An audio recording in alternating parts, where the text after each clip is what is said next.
Como você deveria estruturar o seu plano para começar a arrematar imóveis de leilão ainda este ano?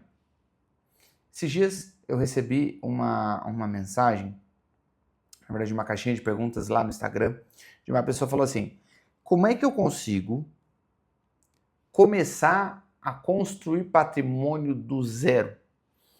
E essa é uma dúvida que muita gente tem. E ela é uma dúvida bem interessante porque mostra um pouco de já sensação da pessoa e entender que leilão de imóveis ele não é um investimento. Isso você precisa entender antes de começarmos a falar sobre como você vai construir patrimônio. Leilão de imóveis é um caminho. A gente pode pensar ele numa estrada. O que é a construção de patrimônio básica? É você, a partir de, em algum momento, você começa a comprar coisas, a adquirir coisas ou a acumular coisas que podem te trazer valorização ou renda ao longo do tempo. O objetivo é simples, em algum momento, esse dinheiro acumulado será suficiente para te bancar. Mesmo que você não use isso de fato, isso é uma segurança. Quando a gente estrutura isso, você percebe que tem uma centena de caminhos disponíveis para construir patrimônio. Então você pode pensar em começar a investir dinheiro desde agora, você pode pensar em colocar o dinheiro na poupança, você pode pensar em pegar parte do seu salário e pagar uma previdência privada, você pode esperar, isso daí não contaria como um patrimônio, mas utilizar o INSS, você pode pensar em comprar imóveis, você pode pensar em comprar imóveis de pessoas que estão enforcadas, no sentido financeiro, obviamente. Você pode pensar em comprar imóveis na planta, você pode pensar em investir em ações, em Bitcoin, em qualquer coisa, você entendeu o rolê. Desde que esse dinheiro acumulado agora sirva para você ter uma renda mais para o futuro. Mesmo que ele não te dê caixa mensal, que é o que geralmente a gente usa, a gente recebe uma renda mensal, mesmo que ele não te dê uma renda mensal, você pode vender parte dele e viver disso por 1 ano, 2, depois no próximo ano vende de novo e vive mais 2, 3, você entendeu o rolê. Então, leilão de imóveis é apenas um caminho, vamos dizer assim, um subcaminho do caminho de comprar imóveis. Isso é bem importante você dizer, você saber disso. Porque quando você vai aprender sobre isso, dá a entender que é como se você estivesse disputando, ou eu faço A ou eu faço B. Não. Na maior parte das vezes, você escolhe o caminho que é mais eficiente para o seu dinheiro. E aí, obviamente, isso já chega a uma próxima pergunta. Por que, se existem tantos caminhos, eu deveria escolher os imóveis de leilão? Primeiro, eu acredito que você deveria escolher imóveis pela perenidade que ele traz. São poucas coisas no mercado que te trazem a segurança do tempo. O teste do tempo é uma das coisas muito importantes que serve na humanidade. Não existe garantia nenhuma do que o que funcionou nos últimos 1000 anos funcione nos próximos 1000. Mas existe uma tendência muito forte de que ele funcione. Porque os humanos, em sua maioria, não mudaram as suas preferências. Então, imóveis têm esse apelo de que fazer parte da sua carteira é muito útil. E aí, quando você pensa em imóveis, automaticamente você passa a pensar em, cara, como que é a melhor forma de comprar imóveis? E aí todo mundo já ouviu essa frase, que com o lucro dos imóveis você ganha na compra e não na venda. Então, você precisa comprar barato. E aí, um caminho de comprar barato com profissionalismo, repetição e de forma processual seria o leilão. Edwards, por quê? Porque você pode comprar imóveis baratos de alguém que está passando apertado? Sim. Mas não é algo que você consiga estruturar para fazer sempre. Às vezes é uma questão de oportunidade. No leilão, sempre tem leilão. Você sempre consegue pegar imóveis mais baratos. Então, esse é um caminho útil. Mas uma outra pergunta que você pode ter sobre, cara, por que eu deveria mesmo entrar nos imóveis Porque diferente de qualquer outro, você já começa a receber a sua valorização, você já começa a receber sobre a sua renda, sobre o dinheiro que você não tem. Isso é bem útil. Então, enquanto para você, por exemplo, receber dividendos de uma empresa, você precisa ter uma certa quantidade de ações, consequentemente você precisa ter uma certa quantidade de dinheiro para ter comprado essas ações. Para imóveis, você precisa ter comprado o imóvel. Se você comprou mais barato, ele vai valorizar a partir do preço que ele vale, não pelo que você pagou. Vamos dar um exemplo? Você comprou um imóvel que vale 200 mil, mas você pagou 100 mil nele. A valorização média que vai acontecer nos próximos anos, o aluguel que você vai receber é uma porcentagem a partir do valor que vale o imóvel, 200 mil, não sobre o valor de 100 que você pagou. Então, se a gente tem uma média de valorização de 8% ao ano de imóveis, eu estou falando que a cada ano você deve aumentar de valor algo próximo a 16 mil reais. Eu estou falando que se você recebe 6% ao ano de aluguel sobre o valor do imóvel, que seria 0,5% ao mês, você recebe 6%, 12 mil reais por ano. Só que você fez essa compra por 100. Então todos esses valores são consideravelmente maiores, se for pensar no dinheiro que você tem. Então esse é um grande benefício. Mas, Edward, se é útil escolher todos esses caminhos, eu posso ter a carteira perfeita e pegar um pouquinho de tudo. Fazer a verdadeira divisão de ovos, certo? A não colocar todos os ovos na mesma cesta. Cara, essa é uma excelente ideia quando você tem muito dinheiro. Uma coisa que as pessoas não falam sobre a diversificação é que ela exige um custo operacional. Esse custo operacional é em tempo, esse custo operacional pode ser em taxas, esse custo operacional pode ser em oportunidades e pessoas. Edwards, como assim?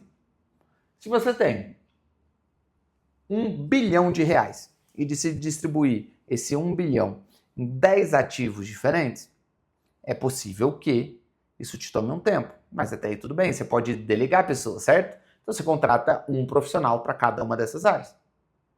Dependendo do custo desses funcionários, vale muito a pena pela rentabilidade que eles vão te trazer e a segurança. Vamos supor que você gaste 100 mil reais por mês com esses funcionários, mas você tem 1 bilhão, é ótimo. A proporção que você gasta perto do que você tem, tranquilo. Agora, se você tem 100 mil reais e for fazer essa divisão nos mesmos 10 ativos, você vai ter só 10 mil por ativo. Provavelmente, se você for contratar qualquer pessoa para cuidar disso, ela vai cobrar mais do que compensa você pagar. Mas eu posso fazer tudo. E aí você tem o custo de oportunidade de tempo. E também você pode ter o custo de oportunidade em si. Edward, como assim? Você não consegue comprar um imóvel com 10 mil? Se você só tiver 10 mil, você não compra um imóvel. Mas se você tem 100, você compra um imóvel que vale 200. Então, num primeiro momento, esqueça essa ideia, essa tara que as pessoas têm. Não, você tem que diversificar. Cara, se você tem menos de 1 milhão de reais, talvez não faça sentido essa sua lógica. Vale muito mais a pena você otimizar isso, ganhar mais patrimônio e aí pronto, cara, eu já tenho um patrimônio considerável. Agora eu vou diversificar. Não vou investir 1 milhão em leilão. Vou pegar, sei lá, 300 mil em leilão, esse aqui eu vou deixar no imóvel tal, esse aqui eu vou comprar umas ações, aí começa a fazer sentido, beleza? Mas no início desse vídeo eu prometi para você como iniciar. Cara, a primeira coisa, entenda a sua situação atual. É o que eu faço em todo o processo de mentoria individual. Antes da gente pensar em qualquer coisa sobre construção, em estratégias, em benefícios, em planos, a primeira coisa que eu pergunto para a pessoa é: vamos fazer um mapeamento da sua situação atual? E o que é a sua situação atual? O quanto você tem de dinheiro, a capacidade de crédito, pessoas que você pode usar o nome, possibilidades que você tem por ter networking, conhecimento que você tem. Às vezes, você não sabe nada de leilão de imóveis, mas você é um corretor extremamente experiente. Você já tem um conhecimento razoável sobre isso, entende? Isso é um benefício. Então, fazer um mapeamento inicial te dá muitas armas. Aí, o segundo ponto, logo após o mapeamento, é você fazer o seu objetivo. Eu gosto de pensar no objetivo de longo prazo ou de longuíssimo prazo. É o que eu espero do final da minha vida. É exatamente isso. Você precisa saber lá. Edward, como é que eu faço isso? Cara, existe um exercício que, se você se entregar de fato, você consegue tirar muita noção do que você quer. Se chama necrológico. O que é isso? É basicamente você imaginar, você vai fechar seus olhos e você vai imaginar o dia da sua morte, o dia do velório, o que as pessoas vão dizer de você e quem ou o que você espera que as pessoas falem de você. Qual é a sua biografia? É como se fosse uma biografia contada a partir do dia da sua morte. Por exemplo, morri. Quem foi o Edwards? Cara, o Edwards foi um bom pai, foi um bom marido. O Edwards, ele, cara, trabalhou bastante. Ele era um excelente professor, ele amava dar aula. Ele tinha tempo para fazer isso, tinha tempo para fazer aquilo. Ele podia trabalhar de casa, vendo a esposa, parará, vendo as filhas crescerem, coisa e tal. Num primeiro momento, esse necrológico vai te dar uma noção sobre um monte de coisa que não tem nada a ver com finanças.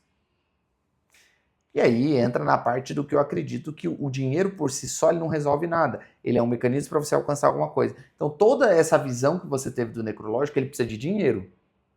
Eu só consigo trabalhar de casa, podendo ver minhas filhas crescer, porque eu tenho liberdade para isso. Enquanto as pessoas estão trabalhando no escritório, eu estou em casa. Eu só tenho a capacidade de poder dar segurança para minha família porque eu tenho grana. Morar numa casa legal porque eu tenho grana e assim sucessivamente. Pronto. Estrutura é isso. Essa é a minha visão ótima de quando eu espero morrer. E aí você começa a ter valores. Para eu morar numa casa assim, assim, assado, eu queria morar numa casa de campo. Quanto que eu preciso? Tanto. Preciso tanto, preciso tanto, preciso tanto. Legal. Então, o meu objetivo é viver uma renda de 100 mil reais por mês quando eu estiver velho. Ótimo, já tem um número. Para eu viver com uma renda de 100 mil reais, o que eu preciso fazer? Agora a gente entra. Então, com esse exercício, eu tenho o meu ponto zero, opa aqui, meu ponto zero, e tenho o meu ponto máximo. Tudo que eu preciso fazer é entender como que eu vou preencher esse caminho, criando uma ponte. Aí, a partir de agora, você começa a utilizar, baseado na sua situação atual, o que você precisa. Cara, se eu preciso construir um patrimônio para alcançar 1 bilhão de reais, um exemplo. O que eu preciso fazer? Tá, eu não tenho conhecimento sobre isso, então eu preciso de conhecimento assim. Cara, a forma mais eficiente de construir patrimônio no início é leilão de imóveis, então eu preciso aprender leilão de imóveis. Aí eu preciso fazer isso, depois isso. Aí você começa. Obviamente que ao longo do caminho você vai aprendendo outras coisas, consequentemente seu plano pode ir mudando. A forma que você vai alcançar isso daqui lá no final pode mudar, mas o caminho você começa a preencher. Você não sabe exatamente como você... É quase impossível, você que não tem um patrimônio hoje, saber exatamente o caminho detalhado que vai te levar ao sonho que você tem. Mas à medida que você vai construindo isso, você vai tendo essa noção, isso vai se estruturando. O mais importante é dar o próximo passo. E aí depois, quando você dá o próximo passo, você passa a ter uma nova consciência sobre aquele caminho. E aí você vai para o próximo passo. E assim sucessivamente, passo por vez. Essa é o grande rolê da vida. Você nunca vai saber exatamente como que você deve fazer tudo. Você não tem como planejar a sua vida até o final dela. Mas você consegue, passo a passo, ir evoluindo. Então a construção de patrimônio é um princípio básico do ponto A ao ponto B. Comece. Comece com leilões de imóveis. Eu sei que talvez você esperava nesse vídeo uma fórmula mágica para você alcançar todos os seus sonhos. Mas não é assim que funciona. Porque o patrimônio ideal para você é completamente diferente para o meu. Sabe por quê? Porque nós temos objetivos de vida completamente diferentes. E tá tudo bem. Viver uma vida acima da média está muito mais relacionado a isso. aquilo que queremos de fato. Espero que esse vídeo tenha te ajudado de alguma forma. Se você quer aprender a como arrematar imóveis de leilão para construir patrimônio que vai te dar a oportunidade de viver a vida que você espera ter até a sua morte, o link está na descrição. Leilões caixa do zero ou arrematação em 60 dias. Se você não arrematar o seu imóvel em 60 dias, eu devolvo todo o seu dinheiro. Espero que esse vídeo tenha te ajudado. Nos vemos no próximo. Aquele abraço e valeu!